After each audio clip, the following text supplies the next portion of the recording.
Are we waiting for some? What We is are the? waiting. We are waiting for the live. It takes a buffer of around 40 to 50 seconds to be on live on We YouTube. are live now. Your Okay, team okay. sets up YouTube live. Yeah. Acha, it's already live now, I think. Yes, ma'am. We would like to take this opportunity to welcome our dignitaries for today. Dr. Monica Khanna, ma'am, Director of KJ Somaiya Institute of Management. Our chief guest, Mr. Dhruvil Sanghvi, Chief Executive Officer of LogiNext. Our guest of honor, Mr. Vishal Kumar, founder of LWT Academy, and Mr. Kaushik Majumdar, Director of FinLabs, Mumbai. Dr. Monica Khanna ma'am is an experienced academician and professional with around 28 years of experience in academic teaching, research, and industry. She has been a visiting faculty at various international and national institutions. Ma'am has also won several awards, the most recent one being the YK Bhushan Award for 100 Most Dedicated Teachers of India. I now request Dr. Monica Khanna, ma'am, to deliver the welcome address and declare Melange 2022 open. Okay, a very warm welcome to all of you. A great good morning to all the dignitaries, all the faculty and the students that are present here today at the 20th edition of Melange 2022. Indeed, I'm really very happy to be part of this journey that started in 2002 in a very, very small way by the students who hardly had any facilities. And today you just see the manner in which it has evolved. It's something really very, very creditable. And a big thing that one should all be very proud of is that in spite of the COVID, in spite of all the setbacks that we've had, that we wouldn't be able to use the physical facilities on the campus and in the institute, in spite of it, the students have shown so much determination and passion, and they have continued the Melange online. I know that this is a wonderful opportunity for handling all the adversities that we face in life. And these are wonderful learning platforms for all of you and definitely for all of us. And as one generation ahead of all of you, the manner in which you all have conducted yourselves and showed the passion and determination, I think this is something that I really give a lot of kudos and appreciation to all the faculty who are involved with this activity and the students of the Melange team and the entire student community. Now, I was just going through, we keep getting a lot of messages on WhatsApp today. And I got a very interesting message. I thought it's a little philosophical, but I thought I must read it out to you. And it said that everything in your life or in our life has some purpose. Some we understand now, and some we would understand later. I thought this was really very, very apt quote that I got in the morning today. And I think most of us, we have been living one day at a time, and we wouldn't know what is the next step or what is the next action that we were supposed to do. There is no planning, there is no forecasting, there is no prediction, there are no analytic tools that could tell us what could happen. So we have been just maneuvering and meandering our way through and trying to find the best options and the best strategy. So when I looked at the Melange program and all the events that all of you have organized, and the number of registrations, I understand around 2,000 students from all over the country have registered for this. I think this speaks very well and really great for the Melange team and the manner in which the cultural fest is getting propagated. And there's a wonderful star night on the 20th of February for the 20th edition. I hope all of you really enjoy this whole thing. This is the time to learn, to enjoy, to really stretch yourself and to, do wonderful things in life. So my hearty congratulations to all of you.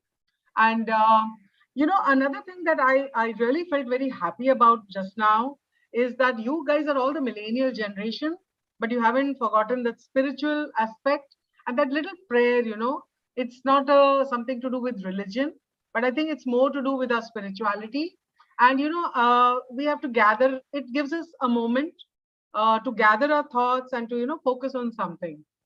So I've always felt that, I've been listening to this prayer since so many from 25 years actually, to tell you, 26 years I'll be completing. And I always felt that, there is something, you just tend to calm down, to focus. I think these things are very, very important today in life, because we all have so many distractions. It's not just our own, environment, but it's also the digital distractions, the peer group, and so many things that are happening. So this is really what made me very happy, that you have not lost connect with that small spirituality, and it will help you to focus and to move forward in life together, and doing good things for yourself and for the surroundings. So Melange, I hope next year the edition, all of you guys are invited for the 21st edition. I'm sure I hope it will be on the campus, and it should be a big Damal item. And all of you guys, everyone who's missed on the real physical Melange, is immediately invited on my behalf and on behalf of the entire institute. So let's all look for good times together, and my best wishes to all of you. And I take this opportunity to declare the 20th Melange 2022 open. Good luck and a lot of fun to all of you. Thank you so much. Thank you so much, ma'am, for your encouraging, delightful words. Melange, the flagship event of KJ Somaiya Institute of Management, is not only limited to 2 days this year. The 20th edition of Melange will be a 3-day extravaganza instead. It comes with a plethora of events, including case study competitions, business events, guest lectures, and the most awaited Star Night. Melange is the convergence of diverse management entities. We believe in celebrating all the facets of business through our fiesta. We now invite Shreyash Vyavahare, President Melange, to say a few words. Thank you, Prachi. Hello, everyone. Welcome to the 20th edition of Melange. I would like to start by thanking our esteemed guest, Mr. Dhruvil Sanghvi, Mr. Vishal Kumar, and Mr. Kaushik Majumdar for gracing us with their presence. Thanks are also accorded to our director and all other faculty and staff members and students present here. It is with all of you the Melange is possible. This year, the theme is Consonance through Dissonance. The past 2 years have been about unpredictability and uncertainty, but businesses around the globe have confirmed to efficiency amidst the havoc. The new normal is nothing but aligning with constant volatility, complexity, and ambiguity of the business environment. As a part of this theme, we want to highlight the invention and innovation of business to cope up with these changing times. And the management has learned to widen its perspective, break conventions, and find a new direction as and when an opportunity arises. And we also have been taught nothing is constant. And that's why finding consonance through dissonance is the only way to success. Our team has worked incredibly hard the past year to make Melange 22 a grand success. It is great to finally be here on the D-Day and see our work come to light. Let's have a look how our institute's students from different parts of country are excited about Melange.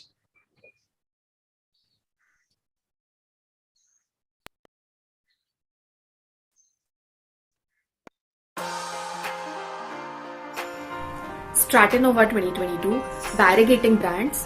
बाप रे, इतक्या रोमांचक स्पर्धा. Equity research competition मध्ये सहभाग घेत आहे. Melange ಅಲ್ಲಿ ಮಜಾ ಮಾಡಕ್ ರೆಡಿ ಇದ್ದೀರಾ ನೀವುಗಳು?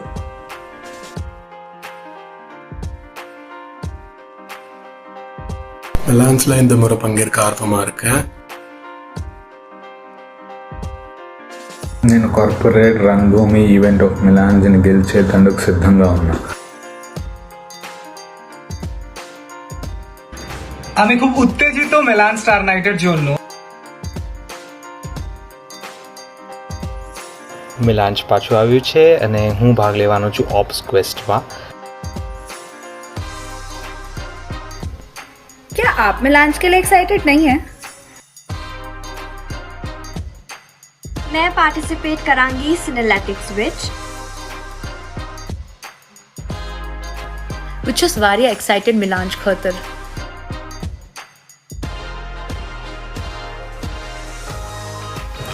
I'm really looking forward to Melange. I am from Chandigarh. Kashmir. From Kolkata. From Mumbai. Pune, Mysore, Delhi. From Madurai. From Ahmedabad. United States of America. together, tune in to Melange.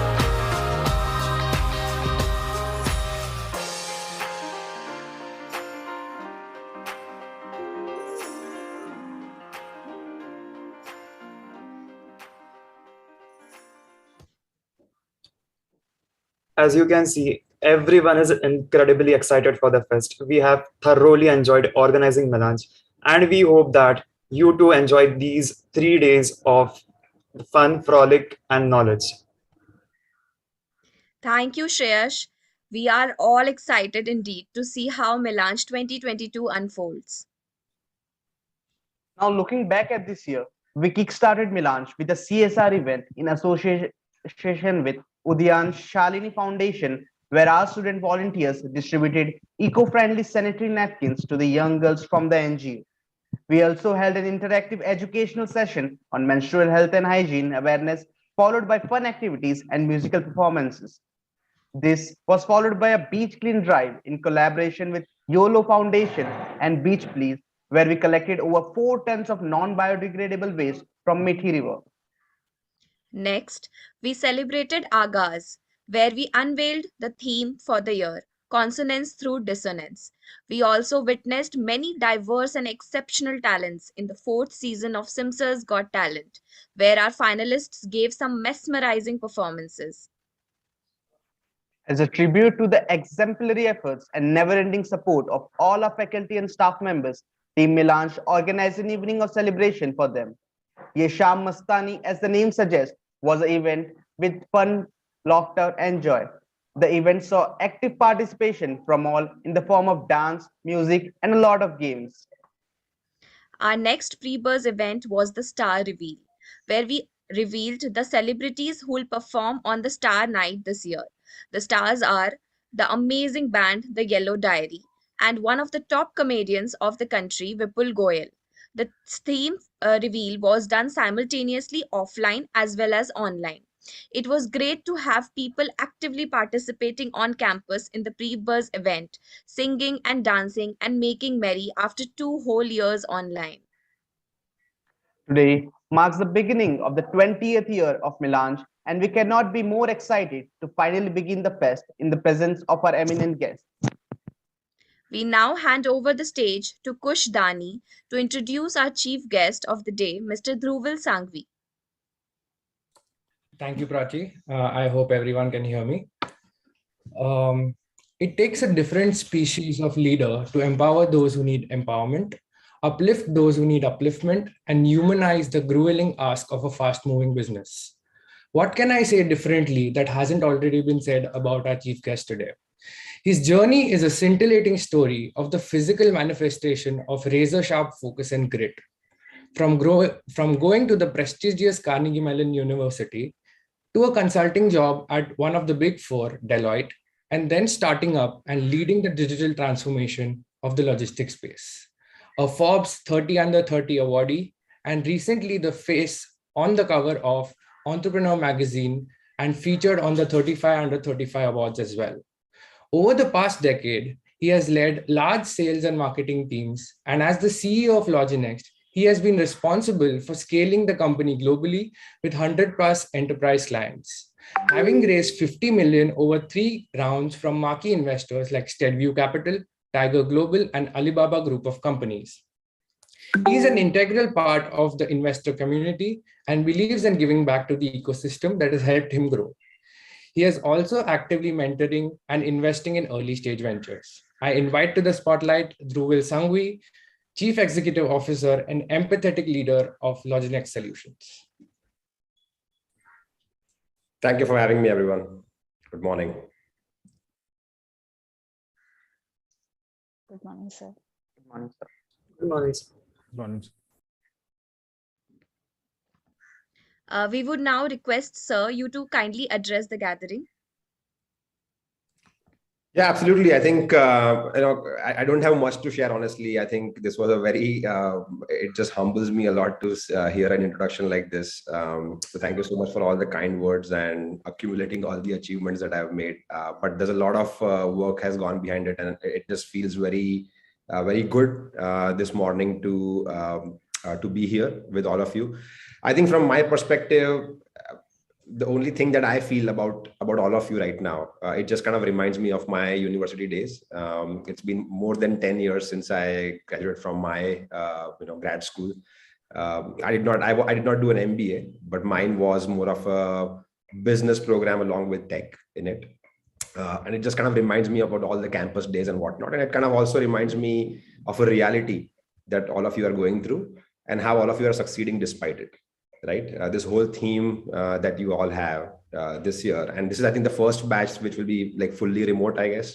Right, so it's very different to see this. While organizations are also going through a big change, economy is going through a big change, society is going through a big change, even academia is going through a big change. And I think all of you will graduate with a great mindset and I think a new way of running lives, because you have seen this in your academia itself. I think that the generation that the future generation of professionals that you guys will bring, and the future kind of companies you will build. I'm not sure how many of you are looking to start up or be a part of great organization and be a leaders of these great organizations. All of you will eventually figure out how to really work around this whole remote working environment and how to build those hybrid organizations. And some of you may also start companies which could be fully remote in nature and might be doing even better than non-remote companies, right? So I think the thoughts that all of you would be having with this experience in your grad school is going to define the future of the economy, future of the corporations, and future of the country, irrespective of whichever country that you guys go and work into. So I'm very proud to be with this audience, because I think I'll be learning a lot from all of you today by listening to multiple speeches and understanding how these programs are developed in a fully remote environment. So yeah, I don't honestly, I can go for hours around talking about startups and entrepreneurship and my own experience, and how much I admire the experience that all of you are going through. But I would suggest that we jump into maybe a Q&A kind of a mode, which will allow me to open up a little bit more better and address my and kind of bring out my experience for all of you in the best possible way. Thank you so much, sir. Your presence and wise words have inspired all of us and are present here today. And we have a few questions for you, sir, from our audience. So now I would request Kritika and Ketan to take over for the questions. Thank you so much, Prachi. So, sir, I have the first question among the audience. So, what was your thought process which made you find a logistics tech startup after having worked as a consultant for 4 years at Deloitte? Sure. So I think, first of all, I never thought that I will really start a company. Just like all of you, I was a student back in 2010, which is when I entered my grad school. 2011 is when I graduated. I had an 18-month program. So I had the privilege to kind of cut it short and do more credits in a 3-semester program versus 4-semester ones. And I'm just kind of giving you more details to give you a feel of, what exactly someone goes through when they are in your situation versus when, 10 years fast forward when they come into a situation like mine. So yeah, in 2011, I did not really know about startups. I remember Googling about top 10 startups in US in 2011, because I did not know what the word startup really means. And of course, now all of you must be knowing what startups are, because the culture has changed significantly. And I remember, seeing companies like Uber, Airbnb being listed at like the next big things in US and whatnot. And I was searching about, what these business models are. And for me, a business model was the business model that we are taught in school, right? Which is like more theoretical. It's like a framework that you go through, and all of that. So from that point onwards, I did not really had a dream to start a company. Deloitte was very transformational, because I took up the job. For me at that time, the whole focus was, who works for a startup, right? So I'd never applied for any startup jobs on campus. I just wanted to have that brand name on my resume, that I want to work for a big company and, prove it and, climb the corporate ladder and, be the partner in Deloitte and whatnot. And I was excited. I joined Deloitte. I was equally excited. I think Deloitte was one of the best companies I've seen. They gave me a great onboarding experience, and they gave exposure to a lot of different customers. But that was my first experience of a real world working environment in terms of what it even takes to build revenue, what it takes to build customer service. What do these Fortune 500 companies that everybody wants to work for, what do they really do, within those, great, beautiful buildings? So I got that exposure, and I really understood that fundamentally, these are, there are a bunch of people who are running companies, and they also make a lot of mistakes. And it's not that they have figured it all out. They might be large companies, they might be CXOs and VPs and leaders of large companies, but they haven't figured it out. And the biggest thing that they hadn't figured out back in 2011-12 was e-commerce. Because at that time, Amazon had just gone public and had first time filed a quarterly profit. And that was a big news, on the Wall Street. Every corporation was talking about it. There was this talk about that retail will get disrupted now because Amazon has made profit for the first time and whatnot. And all these large companies like Target, Sears, Walmart, they were all figuring out, hey, what is this really e-commerce? How do you really go from a brick and mortar business to start delivering at home? And delivery was not even a 1 day, 2 day concept at that time. It was like a 5 to 7 day concept, which was also not possible for companies to do at that point in time because they didn't even have a website to sell their items. So this was all being figured out, and there were a lot of strategy conversations happening. I used to be a part of those teams, eventually got promoted to lead such teams in terms of advising customers on how to really think about e-commerce, how to compare yourself with Amazon and whatnot, how to do how to think about the delivery process of it. Learned from my seniors, understood it, gave it back to my customers. But I realized that whenever we were doing it as Deloitte, customers were not really able to go and implement it because it was just being a conversation. It was staying in the boardroom conversation, and then it was never materializing to an actual live e-commerce, happening on the ground where customers are actually coming online, placing orders and getting deliveries. So with that logic, that was like the large, like the bulb movement that I had, where it was very evident that even the largest of the companies, when they spend millions of dollars on just strategizing, they are not able to really put this to a on ground live use. So if we can really give them a technology or a platform which could really make them do it, that would be an opportunity. And that was the idea that that I had during that time. Not that I had a lot of clarity, honestly. It was just a little bit of a B2B experience at Deloitte, understanding how to talk to customers, what they really want and what they really struggle with, and how to convert that problem into a solution and making money out of it is something that I had kind of briefly seen in that experience. And that is what kind of gave me a confidence to kind of take that leap of faith. And I think beyond the point, it is kind of a leap of faith, because I remember in 2013-14, when I really wanted to start doing it, I did not really have anything more than a document where a lot of brainstorm thoughts were just kind of put in, because I kept on writing what I want to do in future and whatnot, and just never got back to it. When that point came, I just realized that if I can organize these thoughts and truly create an operating business model, I will be able to at least attempt to start a company. And with that thought and experience, I started LogiNext. Thank you, sir. Thank you so much, sir, for that answer. I have received one other question. Since more and more startups are emerging in our country, especially post-COVID, how does one survive this competition and make that indelible mark in the industry?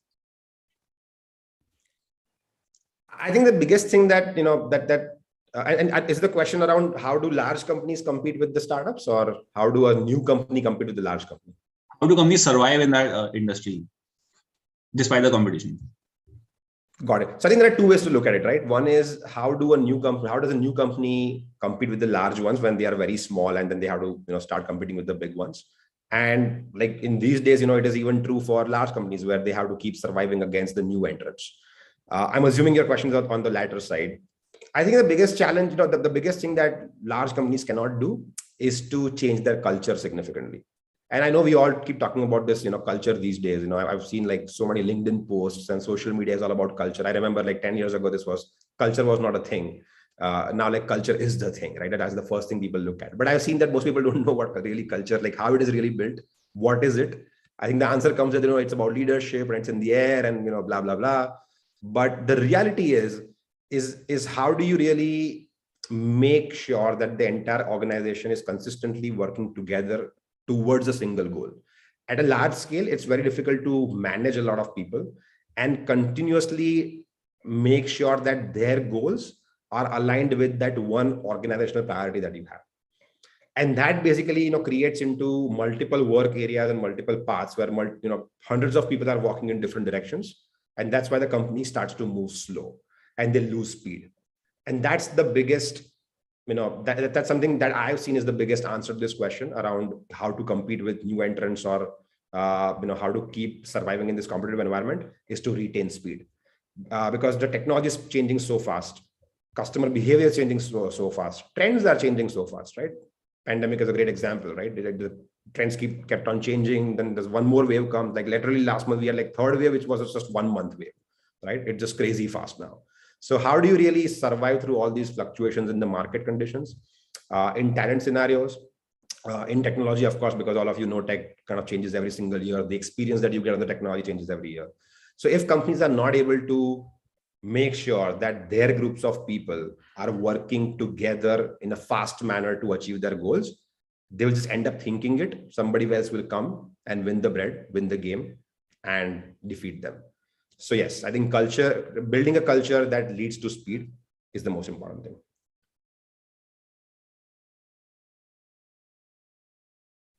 Thank you, sir. So, sir, we have another question. Since LogiNext is a SaaS ecosystem, is an example of SaaS ecosystem mainly. So, can you tell us more about the evolving SaaS ecosystems in India? So I think this is I don't know which are the jobs that all of you have already gotten. I'm sure all of you are already placed and looking forward to your careers now. But I'm a big believer of software, and I'm a big believer of software as a service. I think then this decade is going to be the SaaS decade for India. What that really means is that just like these IT services companies have kind of just really done a great job over the last 30 years, right? By building economy of India. Where a percentage of GDP actually comes from services now. And India has become a service nation more than a product nation. I think finally the time has come where India has a taste and skill set to build products, right? Like I always ask this question to a lot of people that name one Indian product, any, whether software or non-software, tech or non-tech. Name one Indian product which is used globally.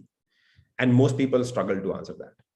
And that is when that is a kind of a boat we had kind of missed, where America did a great job, China did a great job to an extent as well, but I think there is a huge opportunity also lies in that sentence, where there are still more and more products which are going to be built.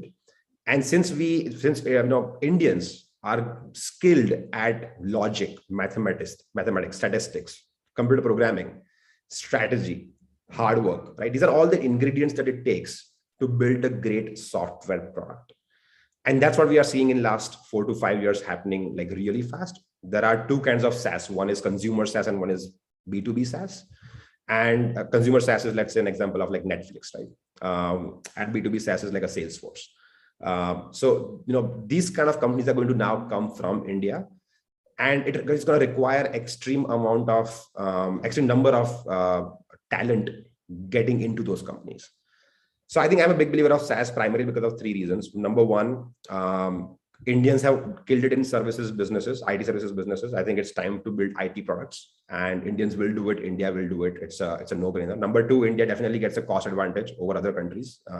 While Indian labor has been, even the white collar labor has been relatively cheaper than other countries, even by upgrading their pay packages and compensations, India still has a huge room to compete on a cost level.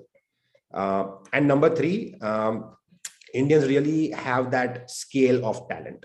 The number of professionals entering this industry still is just so high that they will get skilled, they will do more, they will start more companies also, they will work for larger companies and more companies, and it will just keep growing from that point. And then we already see a huge growth in market size. To the aggregate revenue of all Indian SaaS companies 5 years ago was $500 million. Today it is $3 billion. And the aggregate revenue, I'm not going to talk about the valuations and whatnot, but just pure play revenue is going to grow to $30 billion in the next 10 years. These numbers might look very, very big, but when you actually start your work and you get close to the revenue, you will realize the value of this huge change that's going to happen and how much impact it really creates on the economy. So yeah, I'm a big believer of SaaS, and whoever has gotten a job in a SaaS company, best wishes. Thank you, sir. So speaking of SaaS, I have another question. So having been in the SaaS ecosystem for quite some time, what are the key changes you have seen in consumer behavior? So again, there are two kinds of SaaS, consumer SaaS and B2B SaaS. So the users, which are individual consumers, they have gone to this subscription economy, right? Like there are two kinds of word we keep hearing: gig economy and subscription economy, right? So subscription economy is more user driven, where users no longer want to purchase things. Users want to license things, right? And that is a big change in behavior from a consumer. And that is what is driving this SaaS, because ultimately SaaS, while it says software as a service, it is converting a product into a service. That means you build a product and then you lease it out. You're licensing it so that customers don't have to pay a lot upfront and they can pay a very small amount to keep using it. Why users like it? Because that gives them flexibility. And why they want flexibility? Because everybody wants to keep trying new things these days, right? And that is why the user behavior on the consumer side is very, very significantly has changed. And I think, again, the biggest example that you see in your life is television, right? It's moved from a pre-packaged monolithic cable packet that you buy to a very micro items that you buy now. And it's going to probably get even micro, because I see, this Tata Live that they're doing, or Tata Sky, the new name of Tata Sky is more like Tata Play, sorry, my bad. They are kind of literally leasing out one movie at a time for like 10 rupees. Hotstar has packages where, you can watch an IPL cricket match for 5 rupees, right? And that's what creates this mass users to the subscription economy. On the B2B side, it's even more important and long due, in fact, this kind of a behavior. Why? Because businesses always think long term, more longer term, at least than how a user would think. And that's why they end up committing themselves to larger capex kind of capital expenditures, where they would just buy a whole software for 5 years, 10 years. They would work hard for 2 years to implement the software. Again, now they can't really wait for 2 years to implement something. They can't buy something for 5-10 years because they don't even know what's going to happen after 3 years. So the only way is to really get into a subscription model where you can pay less, try something, fail fast, move on. And if it works, keep scaling so that your expense scales according to your usage and not according to your plans. And that's a big difference. So I think these are the kind of key behavioral changes that I see, which are driven because of SaaS, or maybe in fact these behavior changes are demanding more SaaS. So it's kind of a engine which is running on its own, where the more SaaS companies evolve, the more SaaS products come, the more the behavior gets changed. The more behavior gets changed, there is a more need for more SaaS companies. And that's a beautiful part about calling it and there's a reason why I can call it a successful model now, because this engine is running on its own. Sure. Thank you, sir. So I had another question that what are the difficulties in scaling a startup quickly after generating funding? So can you repeat the question? What is the? So what are the difficulties in scaling a startup quickly after the funding is generated? Sure. So I think usually, while the world thinks that funding is actually the answer to scale, is actually, not. And it's not even, I'm not going to even say more often than not, it's just funding is never the answer to scale.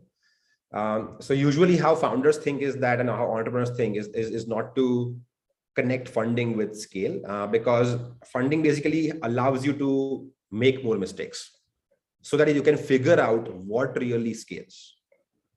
And that's what I think my answer to your question is, right? How do you create, convert funding into scale is by running multiple experiments very quickly. And experiments meaning like not small scale ones, like really building teams to, let's say, an easiest example I can give you is, let's say, a relatable one is Swiggy, right? Now, Swiggy has not just the food delivery model, but they want to keep scaling. So they want to keep trying new things. They want to do medicine deliveries. They want to do like premium food deliveries. They want to do like, P2P deliveries also, where I can just ship something to push, right? So all those are not proven business models. Their food is the proven business model. So in order to scale significantly ahead of food, because food already has been captured in terms of market by them and the other couple of players. Now, how do you keep growing? Because the market will only grow at 20%. So they can also grow at 20% only because they've captured majority of the market already. So the only way is to create new markets. They use money to really change customer behavior so that, and kind of build teams aggressively on something which even they may know it may not work. But if it works, out of those 5 experiments, if one thing works, that's going to be significantly higher in terms of ROI overall at a company level. So I think that's, funding allows you to take more risks. The more risks you take, the faster you grow. And of course, there are chances of failure as well. And that's why we hear sometimes the failure stories, which media does not appreciate too much, but it's a very usual outcome of this thinking, where out of 100 companies raising money, 80 will still survive with this experimentation in a controlled manner, but 20 may have a situation where all experiments may fail and ultimately they shut down. So even that's when funding doesn't really let you scale. I hope this is not a too philosophical answer, but yeah, that's my view on how to convert funding into scale. Sure. Thank you, sir. Thank you, sir. So I have one last question for you. According to you, what are some of the skills that aspiring managers can work upon in order to grow in the industry? I think the biggest, so for today, like for all of you, right? Let's say I'm just taking this question more addressed to, to this audience. The biggest thing that you should kind of constantly, when today's manager should kind of focus on is really, this how to manage people topic, right? Because managers are supposed to manage something, and they can only manage something with hard skills to an extent, beyond which it only becomes a people management problem. So no matter how much, and I've also been in those situations myself. I've seen a lot of friends who do not like managing people. They want to just kind of grow in the area of expertise, or I've seen engineers, software developers who do great software development, but then at some point they're like, I don't want to manage people. I just want to develop great software, but they don't grow beyond that point, and then they hate that part. But unfortunately, the reality of life is that if you want to grow significantly faster, the only way is to learn the art to manage and grow your people, because that gives you more bandwidth. And the more bandwidth you have, the more you can do, for obvious reasons. The challenge is that in today's world, what the manager should do, coming to your question, is there's just too much noise around what this management and leadership is. And there's just, and I see that, and especially on LinkedIn kind of platforms, I see it's just kind of growing exponentially in terms of noise, in terms of what is culture, management, leadership, all of it. I think it's very simple to really, get things done in a supportive manner, in an empathetic manner, as they call it, right? And I don't know, empathy is a great word. I'm pretty sure most of you would not really be able to relate too much with that concept in terms of what really empathy means and how much empathy to do at what time. All these things are very, very important, and that only comes with a lot of experience, and that's why this experience kind of matters a lot. So if you really want to grow big and crack the industry, if you have this art of getting work done with empathy, with the right amount of empathy, this combination is a powerful combination. If you only know how to get work done, people will hate you. If you only know empathy, you'll not be able to get work done. And none of these situations will really result into your growth or your team's growth or your company's growth. So yeah, that will be my just one line answer to managers of today. Thank you so much, sir, for taking out time and answering these questions for all of us. And I think I'll be handing over to Prachi now for taking it up further. Sure. Just a quick thank you note from all of you. I think just want to thank for this opportunity. Thank you, Kush. I did not tell you to wear this t-shirt, so don't tell that anybody. This was just a coincidence. But really happy to see this group kind of doing great. These festivals are always kind of more fun on campus, as we all know. But the world is changing, and if you're able to keep that momentum and excitement alive, it's a big thing, and it's very difficult to execute. So the management committee also, a great job done to keep the momentum, enthusiasm alive. And thank you so much for all the faculty members also to allow me this opportunity to address all of you and patiently listening to it. Thank you so much.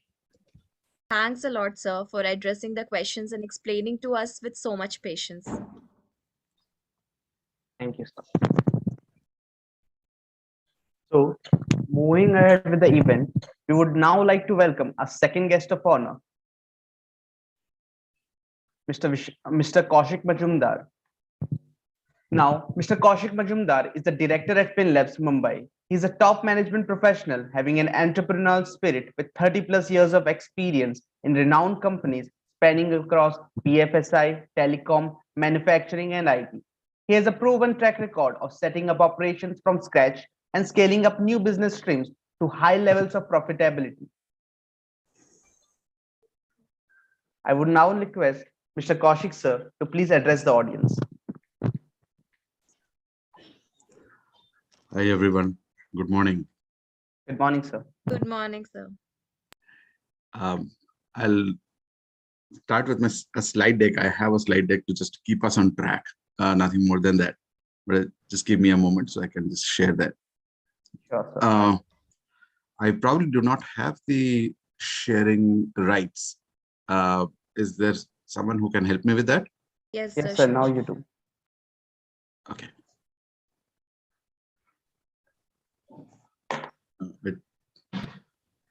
When I say share screen, it actually asks me to advance sharing one participant at a time.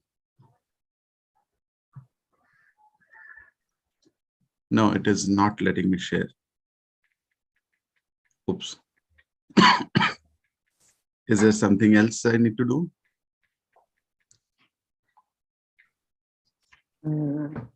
Shreyansh, enable multiple sharing. Yeah, it says multiple sharing, but So you have to click on share screen, then click on screen. yeah, but that option is not the screen. That is my worry. When I click on share screen, it is not showing me the screen at all, but it shows multiple participants can share simultaneously. Sir, you have to click on the share screen icon, not the arrow that is beside it. Yes, sir. Okay, that could be the reason. 1 minute. Yeah.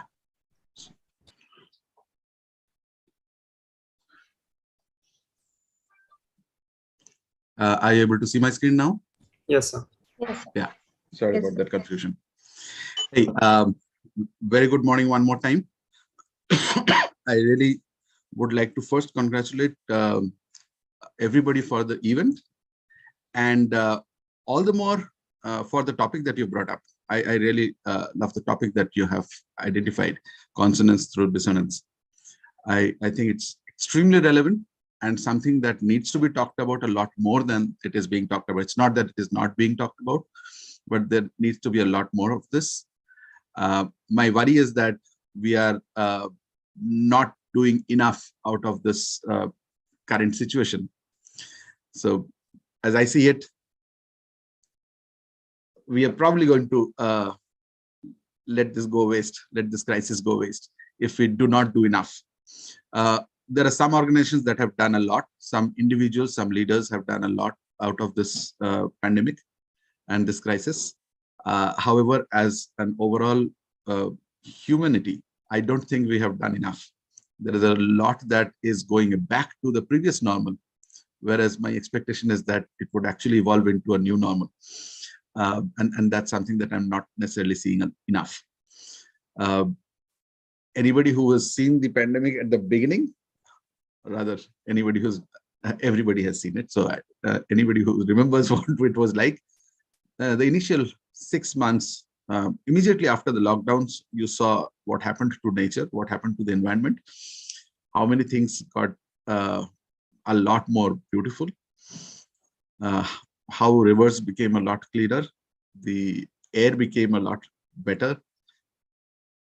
And my worry is that we are with a much faster pace going back to what it was before that, which means that we have not really used that crisis to rethink and redo or revisit the way we do things.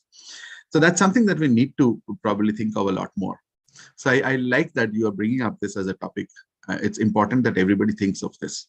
Now, while I say this, that there is a lot more that needs to be done, I also need to acknowledge that it is not easy. It is definitely not easy. So we'll try and talk about a little bit of what can be done about it. or how to approach this in the first place. So as I see it, this pandemic has, we need to see it both as a crisis and an opportunity, and not one of the two. It is probably both. And it is the second one, if you focus on, there's a lot that we can probably get out of this. So I expect there are new models that come up, new business models, and some business models did come up. There are new ones that have come up. There are new resourcing models. There are new collaboration models. What we are doing right now is a collaboration model that did not exist pre-pandemic. It's a digital virtual world, and we are able to collaborate. The technology has actually improved. We are able to do a lot more of these kind of things. So amazing. Some new models have definitely come up. A lot more can come up, but some have definitely come up. And the list is endless.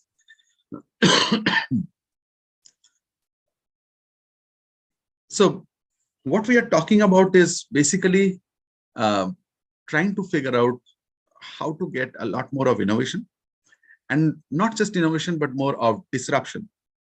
And if you may use that much used term, out of the box is how you need to think, and to figure out what we are really trying to do and how we can do something different. So I want to spend a little time on this piece from my experience, not just during the pandemic, but overall, and how new ways of thinking can come, and from where you can get inspirations and stuff like that. So I'll spend a little time on that how. Please understand the how is a very long list, and for different people, the list can actually look quite different. So what I'm going to talk about is what I have seen, I have experienced, what has worked for me. And if it resonates with some of you, if it helps, great. So I'll talk about a couple of stories, and that will tell you about a situation that has come up and what was done. So let's start with the first one. So we had a situation where we have an organization structure. You are all MBA students, so you understand organization structures and designs. We had an organization structure, and we were running operations which included both IT and non-IT, and non-IT also included both what is termed sometimes as a BPO, and sometimes and the other one that is sometimes known as a KPO, a business process operations and a knowledge process operations. So we had all three things that were running, and a lot of organizations would like to actually host these very disparately. So they actually keep these teams separate. In fact, they like to keep them in separate geographical locations, or maybe within the same building, but completely different locations within the same building. They are basically segregated. And there is a reason for that. The general observation is that the way these areas work, so if I take an IT operations versus back office operations, the way they work are very different. Their policies, their procedures, their approach, their work styles, the leadership requirements, the management requirements, their metrics, everything is very different. And so it is usually considered easier if we can keep them separate and manage them separately. Now, you will understand this, that any organization structure essentially means that you are creating separate teams, and somewhere at the back of that, there are some walls that you have created, and you have segregated people into multiple boxes. And so the moment you have put people into multiple boxes, you've kind of created a divide. That's an issue, because now if you want these pieces of the organization to collaborate, it takes that much additional effort. Depends on how thick the walls are, and how you are managing those separate segregated teams. Now it becomes a difficult thing. Now the situation that we had was that we wanted a lot more innovation to come up in the organization, and over time we noticed that innovation is one thing in our organization that could come only if all these teams understood the overall business a lot more. So a technology person was looking at the entire thing through a technology lens, whereas the process person was looking at it through a process lens, and so on. And so they were not able to see the whole picture. And so we talked about it. We tried to figure out how to get people to understand the other areas. We tried different forms of collaboration. Obviously, things did not seem to work. It's not that it was a problem only with our organization. Most, if not all, of our peer group organizations had a similar situation. They were handling it differently. Some were getting more success than the others, but everybody had this as a challenge, that the collaboration and the holistic picture, the 360-degree view, was not coming through. At that point of time, what we did was, and this is an interesting one because this sounds extremely simple. All we did was we restructured our organization. Now, while collaboration restructuring can be considered as one solution, but this was restructuring that was done. It was done slightly differently. So what we did was we asked this fundamental question: what are we really trying to do? So all the assumptions that technology is a different space and process is a different space were thrown out for the time being, for the discussion. And the question was, how can we get people to collaborate more? And if we have to have some kind of a structure, if we keep two teams within the same box, we create multiple boxes as a departments, right? So if we can bring two teams into the same box, they will collaborate. It seems like a very natural thing that happens. So basically it happens because people who have a common leader, the leader ensures that when they talk, they bring all their people together. And as a result, everybody comes together automatically. So all we did was we said that we do not want an IT leader and a process leader as separate or different leaders. What we need is, by the way, this was a finance organization. So we had retirement, we had insurance, we had asset management, different businesses. So all we said is that let us have a leader for retirement business. Let us have a leader for an insurance business. Let us have a leader for an asset management business, and so on, instead of saying a leader for an IT work and a leader for a process work. Of course, it's a little unusual. When I say unusual, this was probably the only organization which actually implemented this for a long time. So it was not something that was tried out. It was not tested. And of course, it was an issue because leaders themselves had this whole mindset of I am IT or I am process or I am whatever. And so if you give a leader the responsibility of IT and process, they get nervous. They have their own learning curve then. And it brings you into a very uncomfortable zone. And as you know, when you put yourself in a place of discomfort, that is when new thinking comes out. That way, new innovation comes out, new way of running something comes out, because you are uncomfortable, you don't know what to do, you try out all kinds of things. And it is interesting that it took us about 18 months to 24 months to actually start seeing the result. And what we noticed is a great amount of innovation that had already started happening at the grassroots level. And it was not really top-down driven. It was what was happening is at the grassroots level, there were people who were interacting with each other a lot more. Earlier, a process team would go out together, they would mix together, they would not come and talk to the IT team much. Similarly, the IT team would go out together and they would have their own circles. Whereas now suddenly that had changed. There was a lot more of mix-up that was happening. And as a result, at the grassroots level, they were discussing their individual problems and pain areas on the day-to-day basis. And when a process person was saying, I have this pain area, the IT person was probably looking at it and said, I know how to solve that. Or when an IT person comes and says, I don't know what is happening here, and the process person comes and gives the business perspective on that, so why this does not work or why it works. It actually started a very different level of collaboration. And it took us, as I said, about 2 years for the organization to start seeing a lot more innovation.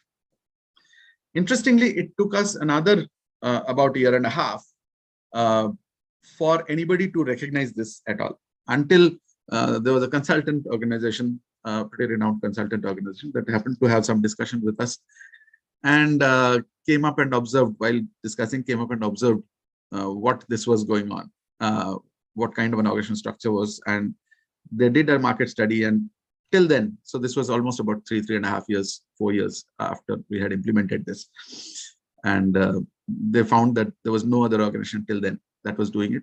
They made a big deal out of it. They made it into a model. They started talking in various forums and says, this is a model that you should be following. Various industry forums, like you may have heard about NASSCOM forums and others, they started talking about it. And we landed up getting some innovation awards and things like that. So then there was a lot more noise that was happening. But what really fundamentally worked was, I think, that we raised a question that was not being raised earlier in that same form. So sometimes innovation can happen. So this is the learning. Sometimes innovation can happen if you can ask some of the fundamental questions that have been taken for granted. So just to give you another other organizations as examples, whenever you see a market disruption or an idea that comes up, they have done something that nobody else thought of in that same way. It is not that they came up with some idea which was necessarily novel. So all of you who have seen these iPods that Apple came out with and swept the market will remember what happened before the iPod. At one point of time, there were the records and cassettes, and then Sony came up with something which was a portable stuff, and those Sony Walkmans and things like that started coming up, and they had swept the market. So what was happening was, instead of music which you could hear only at one place in the house, now it was portable, and you could carry it with yourself, and all kinds of other convenience that people saw. It was not necessarily a better quality music. It was just the convenience of being able to carry your music with you. And the race since then was about how many songs you can carry with you, because there is a limitation in a Walkman about how many songs are there. And that was the race. It was Apple who came up and actually raised that fundamental question. Is it about how many songs? They did a behavior study, and they realized that a person does not really need more than a certain number of songs. It's possibly something like 200 or something like 1,000. I mean, definitely not more than that. I mean, you don't need more than that. But what you need is that convenience. The convenience was the fundamental question, and not how many songs you can carry. And so they came up with something which was much more convenient than what a Walkman was. They brought in something which was tiny, really, really tiny, and aesthetically beautiful and pleasing, and great music, and did not have a lot of capacity. But that's that fundamental question, which is why they came up with a product which was so counterintuitive at that point of time, because everybody was talking about more music dumped into one piece of device. Sometimes it is all about just asking that fundamental question, what do we really need? So if you're in a business of restaurants, you start thinking, why do I need a restaurant? If you're in the business of insurance, you start thinking, what is insurance really about? What is the pain that the people we are trying to solve for people? That can resolve a lot. I picked up this image because this image, I was fascinated by this image, because you can see that it's obviously an optical illusion, but what you see in front seems like an exclamation mark. Only when you see the shadow, you realize that it was actually a question mark. You're looking at it from a particular direction, so it looks like an exclamation mark. But behind it seems like an exclamation mark, there is a question. It's always a question. And that question is what gives you an innovative and amazing, surprising solution. So if you can ask the right question, if you can shift the focus from trying to do something faster, better, cheaper, start asking questions or reframing the questions which are fundamental, you will start seeing completely disruptive. That's number one. I don't think I'll have time for all the stories that I had lined up, but I'll quickly go to the second one. Now, this is, as you can see, something which some of you probably are aware of. A Koch fractal is a mathematical model. It's a very interesting shape. I'll just give you, for those of you who may not be aware. start with an equilateral triangle, and you take any one of the sides and divide the side into 3 parts, and take out the middle part, and you can draw a triangle on top of that middle part, an equilateral triangle again. So it will be more like something like this. That is what you can do. If you can repeat this on the other 2 sides, this is what you get. Now, if you can keep on repeating on every side, so you can see that the shape is changing. Now, before I move to what happens next, there's a very quick thing that you need to observe. If I take just the first part, what happens to the perimeter of this triangle? The perimeter of the triangle was originally the sum of the 3 sides. Now, one side has actually 1/3 of that side is gone. This part is erased.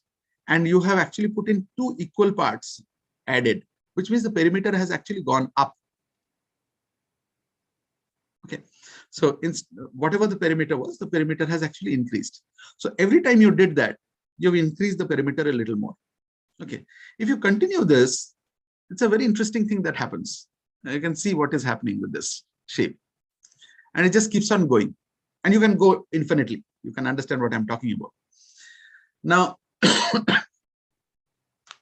just take this view and understand or observe one other thing.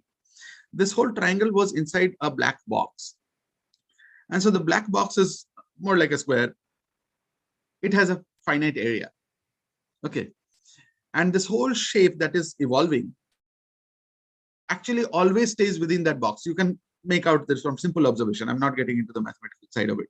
Okay, but from a simple observation, you can see it's never going out of that box, which means the area of this shape will never be more than the area of the square, which means that since the area of the square is finite, the area of this shape will always remain finite. However, I just mentioned that the perimeter is continuously increasing. And if you look at the series from a mathematical perspective, it's a divergent series. And so if you actually do the calculation, you will realize that this will keep on increasing infinitely. Now, that's a very interesting thing to see. What we are talking about is that this is even a possibility that you can have a finite area, but within that finite area, you can actually have infinite perimeter. Okay, it is possible. And that seemed like a very fascinating thing to me. And I'll come to what this inspired when we were working. Now, this was an interesting situation we had. We had one of our operation centers, and this was in India. And since this was a global organization, we were planning to set up other operation centers in other parts of the world. And the moment this discussion started, the team in India was a little nervous because they felt like, okay, therefore our growth stops.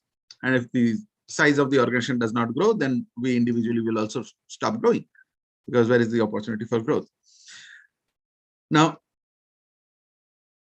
we know this is not true, but we needed to figure out how to actually deal with this, because there was a lot of nervousness. And what would start is, if this nervousness went beyond a threshold level, people would start leaving, and you would have a big problem with managing these operations. So what we did was, we actually took inspiration from here, and we changed this finite area, infinite perimeter, this phrase, and we changed it to saying finite space or finite size, but infinite value. And what we did was, we shifted the focus of the entire team from the scale of operations, which is size, to the value that the operation brings to the organization. And so it was a shift of paradigm. And we kept talking about, now it is, whether you're IT, whether you're process, whether it's something else, what value you are bringing to the organization can keep on increasing infinitely. It does not matter what your size is. And we talked about this Koch fractal, and we talked about how it actually works in theory. And so it will work in practical. It can be proved. And it was interesting that these kind of changes usually take a little time, but it took us about 9 months to 12 months. And the team had, after 12 months, the team never ever talked about it. And I'm talking about possibly for the next about 6 years. And nobody discussed. I left the organization after that. But nobody discussed this topic after that. And the value of this organization moved up so much that even the global organization, while they did set up organizations elsewhere, they actually ensured that the Indian team actually grows in size. And so scale up also happened to some extent, but it was entirely about value that the discussion shifted to. And so what happens is you can actually shift the whole paradigm just because you have associated with something else. And the whole issues that people have in their mind is suddenly gone. This is possibly a lesson more in change management and shifting of paradigm than anything else. It is not that it was an earth-shattering concept, not that it was a concept that did not exist earlier.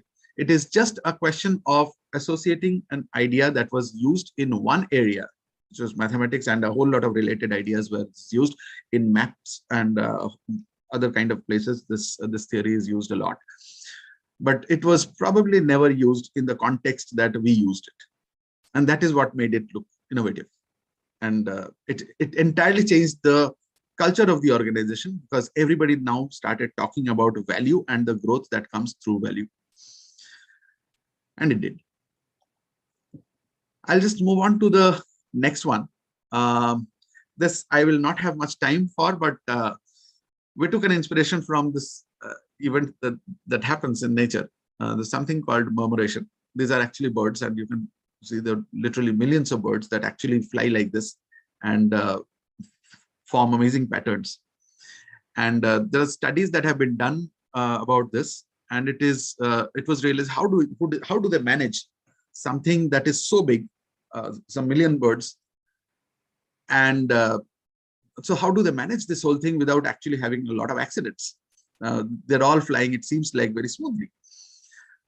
What is observed is that each bird just keeps track of only 6 other birds around it. The one in front, the one behind, left, right, up, above, and below. That's all.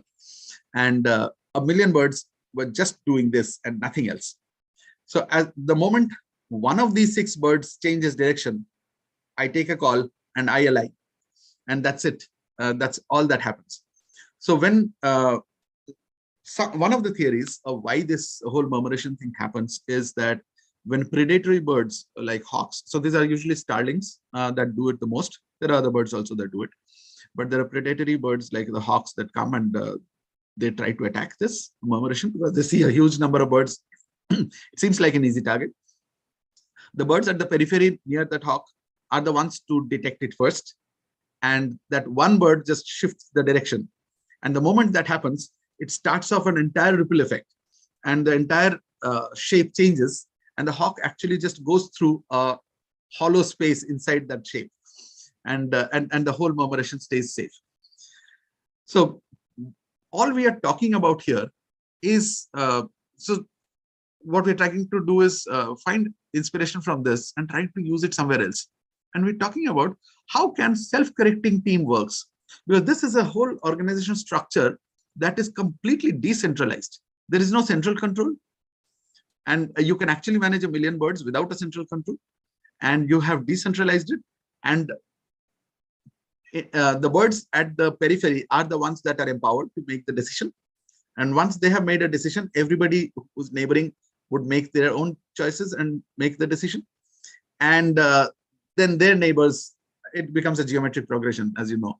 It actually starts, the entire shape changes, and it keeps on doing this. So we can probably think of this and utilize this in the organization context and figure out what can be a more decentralized organization structure that can actually create self-correcting teams where the teams are very, very highly empowered. And the agility of such a team can be much more than a centralized, centrally controlled team. And that's a thing to think of. So I'm not going to be able to spend a lot of time on these things, but I just wanted to give you a sense of what we are talking about. So what I learned from what I have experienced is that innovation can happen at the confluence of two or more apparently unrelated subjects. So in one case, we talked about a murmuration and an organization structure. And in the other case, we talked about, so murmuration is something that happens in nature. In another case, we talked about something with like a Koch fractal, which was a space of mathematics, which people don't really think can be used in management in any. And we actually applied this to something in an organization context.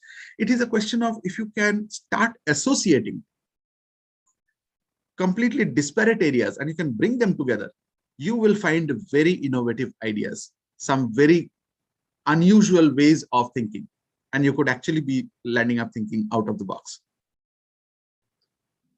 So take inspiration from ideas, take inspirations from the principles, and don't take the principles or ideas too seriously. I did not get down to the details of a Koch fractal because that was not the context at all. There are a whole lot of other things about a Koch fractal. There are a whole lot of other things about a murmuration, which we may or may not follow. It was just the question of bringing this up. If you know this, the biomimicry is a whole space of study where they actually study the biological world and try to take inspirations from there and make all kinds of things from Velcro to swimming costume. So they do that. And so that is what association is all about. And you get really breakthrough ideas. And the other one I talked about is please revisit and reframe the question, the fundamental question that you are trying to resolve. That's something that will probably help a lot in your innovation. There's a third one. As I talked about during the Koch fractals thing, constraints foster innovation. Do not look at constraints in a negative way. In fact, I have seen organizations which have more abundance than constraints. They're financially flushed and stuff like that. They are not very innovative because they have the money to throw at any kind of problem, and they find typically the most expensive answers because they are the ones which are the tried and tested ones. Whereas the moment you put in some kind of a constraint on it, say a financial constraint, you will see people start thinking how to solve this when I don't have those typical options available. And that makes a big difference. So start looking at constraints very differently. Disruptions do not necessarily need technology. They just need your observation. So that's something that you need to probably know also, that it is not always about technology. It is just about thinking about a business model, thinking about something else. Your observation is the most important thing that you need to have. Because serendipity does happen, and it happens everywhere. We just need the eyes to see it.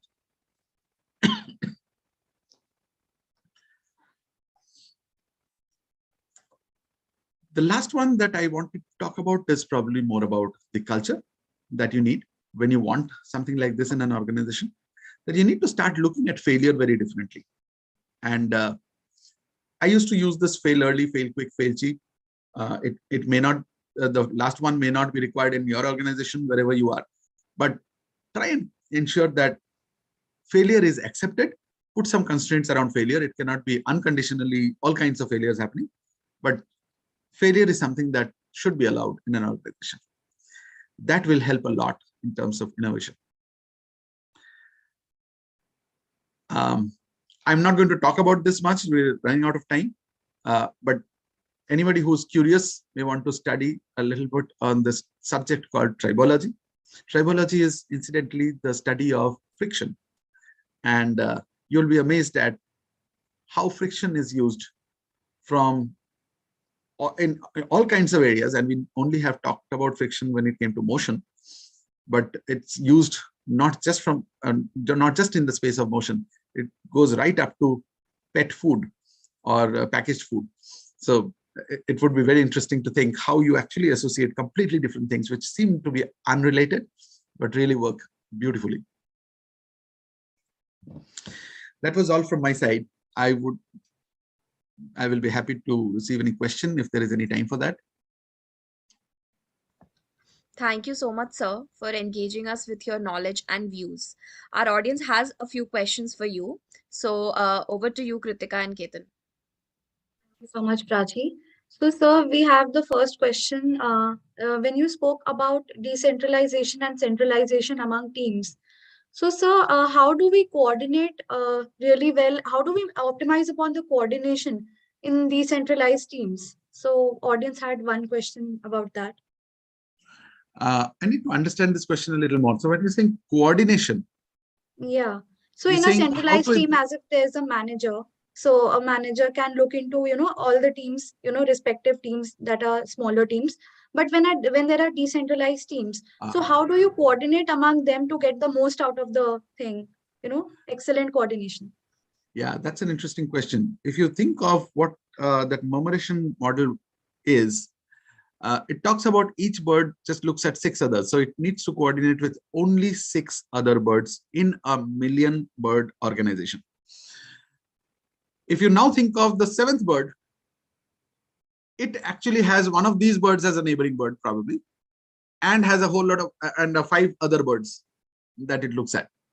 So if you think about it, all the 1,000,000 birds are actually connected. It is not a central connection. And that is the shift in our way of looking at it. We don't need to have a central connection between disparate teams. When we talk about connection, the connection can happen from team to team to team. It is like a chain. So one piece on the chain is connected to only the next piece in the chain. And the 4th piece may not be connected to the first one, but it is connected through the 3rd one. And the 3rd one is connected through the 2nd one. So the 1st to the 4th, all of them are really connected pieces. And that is how a chain is formed. So you don't think of coordination as one centrally driven coordination. You let coordination happen because human beings are social animals. And they will, if you leave them together, they will coordinate and they will interact. You have to leave certain things and let go as leaders, and not worry too much about, am I controlling that? The only thing you need to be really careful about in this kind of an environment is how you have formed, how you have staffed your team. What kind of people are those? So you need certain characteristics in that organization. You need certain culture in that organization, and you need a certain quality of people in that organization. Only then you know that these interactions that are happening between them are all happening in a positive, constructive way. They have the right level of knowledge, they have the right kind of culture. And so when you leave it, the thing does not go out of control in a negative way.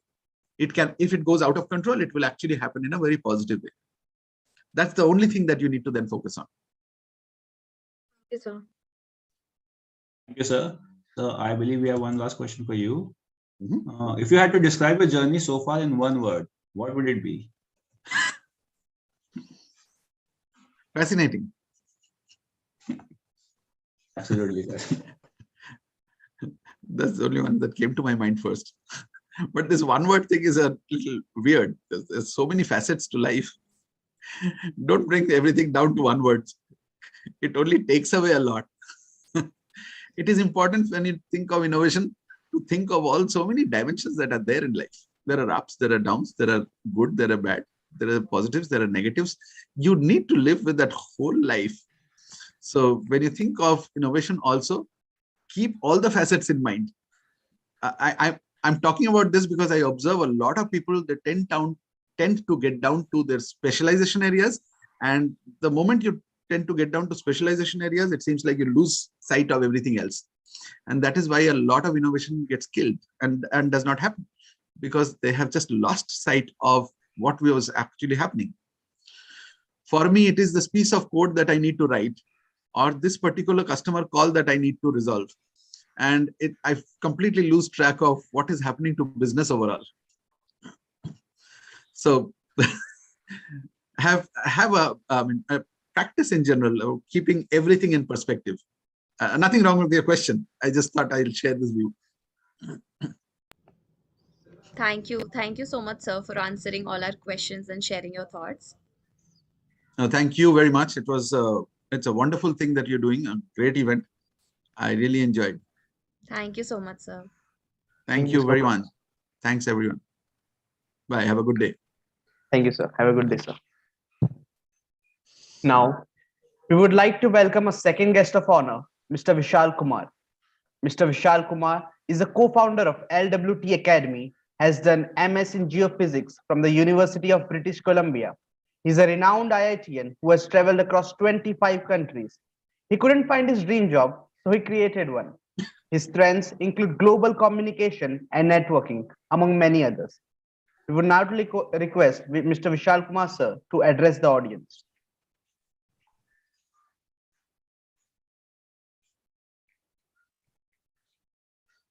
Could you allow the other Vishal to unmute?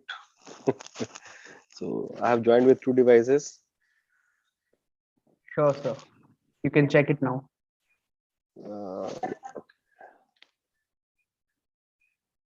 Sure. I'm here. Okay, I think you have also disabled chat for everyone, right? Only hosts and co-hosts are allowed, sir. The chat will be directed to hosts and co-hosts. Which means we cannot interact with the audience. No, I think now everyone is allowed. Yes. So can you mute from one device? Like it's Yeah, sure.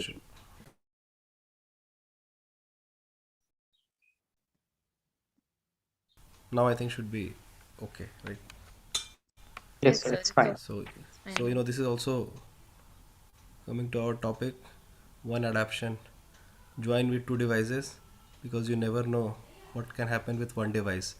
So always have a backup of a backup, kind of. Okay, so I think it's morning and I see almost 100 people in the participant. So let me do some brainstorming. Some kind of like a quiz kind of thing. Okay, so since everyone can type in the chat box now, I think. Yeah, so please tell me how many countries are there in this world. Please type in the chat box. Let's see if you know the answer.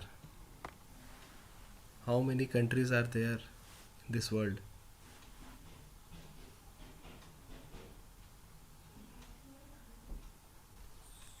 So we all already start seeing different answers.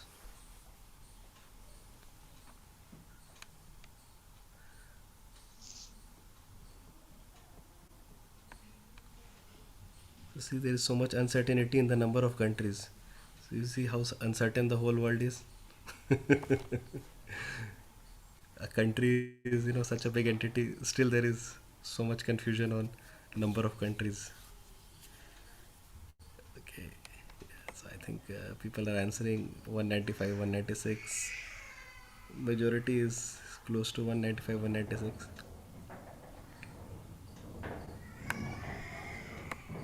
So even Google is confused, right? So how do you adapt to this?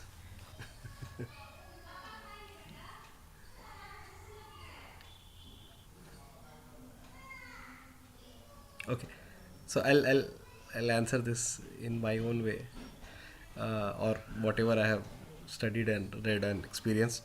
So there are officially 196 countries listed, and there are some countries which are probably countries or not countries. It's very confusing, or some of the places are not given a country status. That's why those are not listed exactly, and that's why you will see this numbers changing here and there, right? So even Google will not give you the correct answer, but in, like, if you see some records, there is a girl who finished 196 countries at the age of 21 or 22, so which was very inspiring. So now why am I saying all this to you for today? How does it relate to today's topic? So because our venture was all on educational tour, and we did this educational tour for startups that's how our business started. So I will talk about only my experience. How did we adapt to this pandemic and last 2 years? And our company is 4 years old, and the initial 2 years was, you can say, non-COVID, and the later 2 years were kind of with COVID. And how did we adapt? And we'll also see some of the experiences will have, will resonate actually. Okay. So that's one question. Second question I have, I see lots of people not switching on the video. Please, according to you, what is the reason of people not switching on their video? What is the reason? What do you think is the reason? One line reason. Please write in the chat box why you think people don't want to switch on their video in an online session, in a video conferencing session. Why do you think? Poor connection. Okay, poor connection.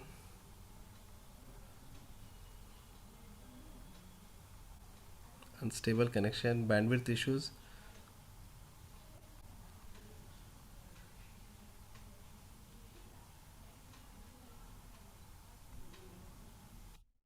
Bandwidth. Okay, bandwidth issues. Any more? Any other variation of answers? Not comfortable enough. Okay. Not comfortable enough to show up, right? In a on a video. Conscious about how we look. Okay.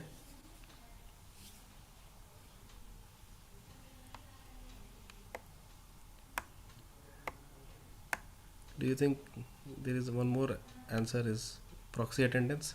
So you're just there to show that you are there, but you're not there actually.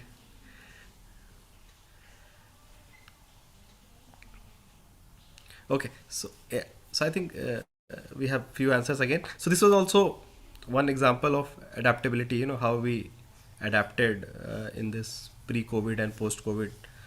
If you just say last 4 5 years, last 2 years were very different, and now I think schools and colleges are opening to its normalcy, and I mean all the things pretty much. But the last 2 years has been very challenging, and everyone had to adapt themselves. And we also realized that our internet network is our kind of net worth, right? Because people who are not having good internet connections were deprived of a lot of things in life. Okay, so let me walk you through our journey. So our company name is Learning While Traveling, abbreviated as LWT Business Private Limited. It started 4 years ago with the aim that we'll give this 196 country global exposure to all youth of India.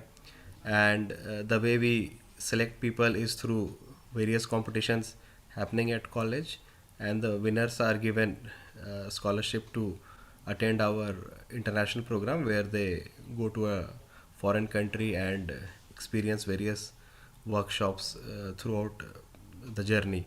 The journey is usually 7 to 10 days, and we usually pick one country at a time every year, and the aim was to expand this to all the 196 countries of the world. So this is how we started, and then we worked hard to collaborate with various colleges, various events, various schools, and we got people, and then we executed few of the excursion programs that we wanted to. And when we were increasing our user base, and things were going fine and on the upward direction, and then that's when pandemic happened, and it was 2020 March when the lockdown was announced, and pretty much all the travel stopped. So we had a lot of people onboarded, and the trip was going to happen in the summer in Singapore. That was a 7-day trip that was supposed to start from Kolkata and end at Kolkata, and it was a 7-day journey, pretty much like Roadies Big Boss. But because of this pandemic, what happened was we had to pretty much stop that trip, because obviously it was not allowed for us to execute the trip by various countries. And it was, this pandemic was a global pandemic, so other countries were also not allowing the planes and all. And we were fortunate that this kind of lockdown didn't happen between our trips. Otherwise we would be just stuck in a foreign country and don't know when we'll come, etc.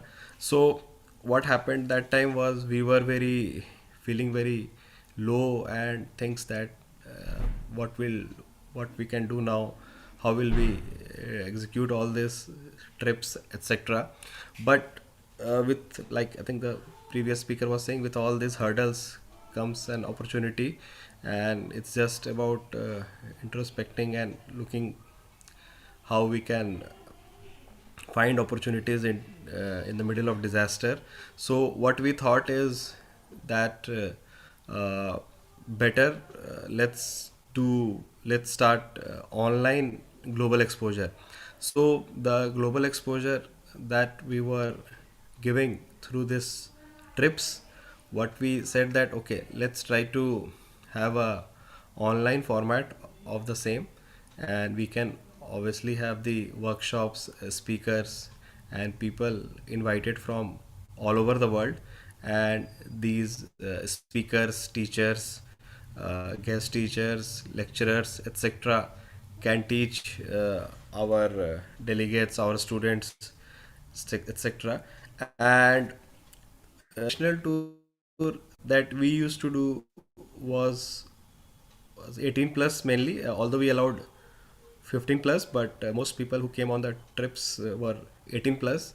So there was nothing for the people who are in the teenage or children age. So but with this online uh, opportunity or the pandemic, when people accepted online way as a method of learning, and it's okay to learn from home, earn from home kind of model. So it was easy for us to penetrate that market relatively, because previous to that most people just preferred offline things. So what we did is we started this exposure even for children. So what we did is we segregated 5 to 12 years, then 12 to 18 and 18 plus, and we said that okay, for the children also we'll have this some kind of global exposure via teachers from foreign countries who will practice speaking with them, activities with them, so that they can learn all the accents, all the culture, etc. And then moving from that, there will be communication classes who will again be the next level. Again, the teachers will be from all over the world, and they will be interacting with the teenagers, and that's how they can get that global exposure.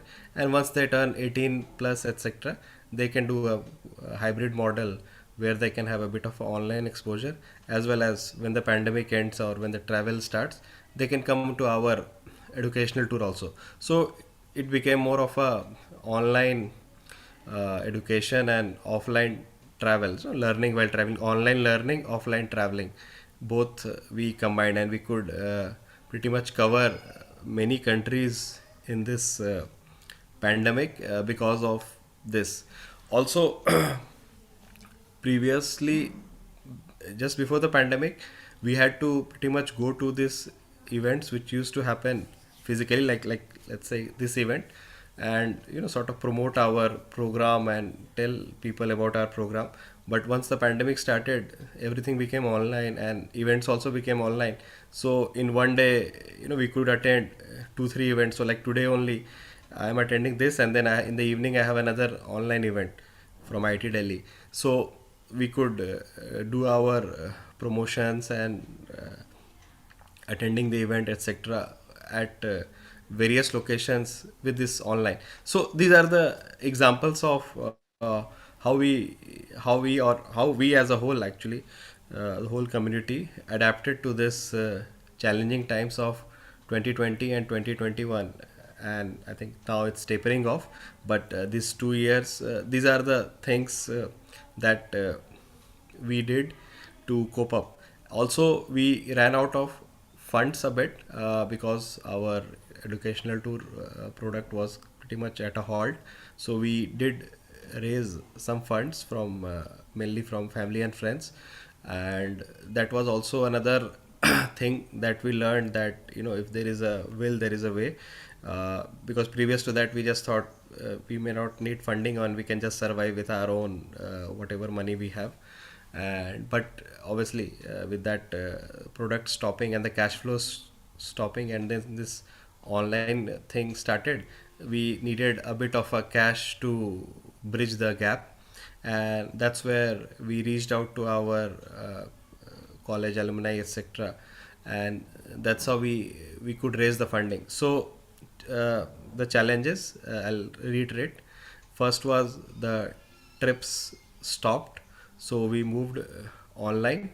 And the good thing about online was we could do it with all ages. And then when we moved from offline to online, we had to raise some funds. So we did get funding from people uh, to sustain, and that was another learning we had.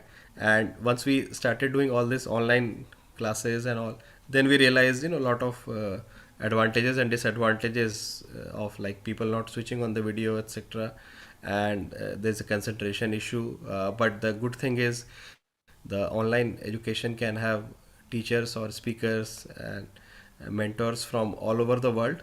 So the whole world is just a click away.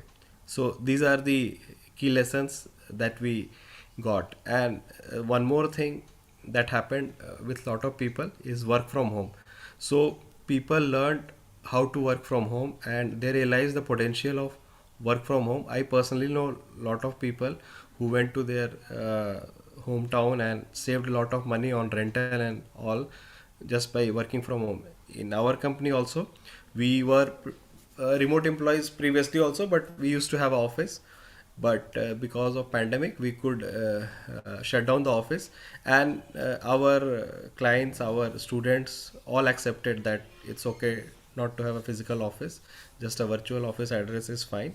And the trust was still there, so we could even save the money. So again, the challenges: online to offline, raising funding, this work from home culture, and then we could save the office cost and just distribute the same cost among our employees. So these are the challenges that we faced, and the challenges that we overcame in the last 2 years. And I'm happy that now things are moving in a good direction, and we will have probably a brighter future. And the last 2 years, whoever adjusted has learned some new lessons which are out of curriculum, but nevertheless it's a life lesson. So yeah, with this I'll end my sharing. But yeah, we can have some questions if you have, and we'll be happy to discuss and answer. Sure, sir. Thank you so much for sharing your journey with us. And we do have a few questions from the audience. So I request Kritika and Ketan to take over for the questions. Thank you, sir, for your insightful session. So, the first question that I have for you from the audience is that what is the vision for LWT Academy for the next 5 years? What is your vision? Yeah, so we would like to expand to all the countries, more than 100 countries across the world. Our vision is to maximize learning while traveling. So same as company name, learning while traveling. So we want to maximize that learning. Thank you, sir. So I have one last question. So given how hectic it must be to manage a company, how do you manage your time in the most optimum manner? Yeah, this time management is a very wide topic and a very tricky topic. I think I am still not managing my time to the in the most optimistic, I mean the most optimized way. But what I do personally is we usually have every important task of the day and then everything else. So what all things need to be done today as a priority, and then everything else can wait, and whatever things has to be done in priority today is done in priority order. And that's how we usually manage our time, and I encourage my team members also to do the same, make a list of urgent tasks to do, and then everything else can wait.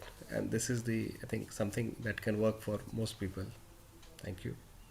Thank you, sir. Over to you, Vipul and Prachi. Thank you. Thank you, Ketan. Thank you, sir, for answering all our questions. With this, the stage is all set. We are glad to announce the opening of Melange 2022, and we wish all a grand and successful event. We now invite Professor Raghukumari ma'am to give away the vote of thanks. Thank you, Prachi. Good morning, everyone. I feel honored and privileged to get the opportunity to propose a vote of thanks on this special edition. First of all, I would like to thank all the honorable delegates who blessed us with their presence, and indeed, it was so insightful. I'm happy that we got great learnings from these stalwarts.